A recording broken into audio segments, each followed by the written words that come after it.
Iris Bella akui Amar Zoni tetap beri nafkah meski di penjara. Diketahui, Amar Zoni kini tengah mendekam di penjara karena kembali terjerat kasus narkoba yang ketiga kalinya. Meski kini mendekam di balik jeruji besi, Amar Zoni rupanya tetap memberikan nafkah anak 10 juta rupiah setiap bulan ke Iris Bella. Hal itu diungkapkan Iris Bella saat menjadi bintang tamu di acara Pagi-Pagi Ambyar.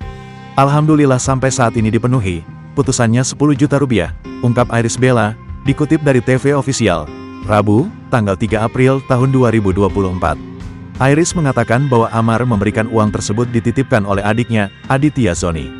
Dijelaskan Iris, jika seorang ayah yang belum bisa memberikan nafkahnya pun bisa dibantu oleh pihak keluarganya sendiri.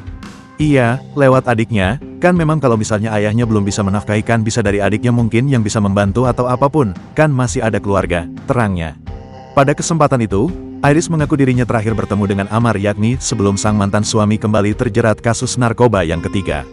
Saat mengetahui Amar kembali terjerat narkoba, tak menampik Iris merasa kecewa. Kendati demikian, ibu dua anak itu merasa hal tersebut merupakan jalan yang terbaik untuknya. Sebab diakui Iris, sebelumnya ia masih bimbang dengan keputusannya untuk berpisah dari Amar sebelum kembali terjerat kasus. Kemudian dengan Amar kembali terjerat kasus narkoba, menurut Iris keputusannya tersebut sudah tepat.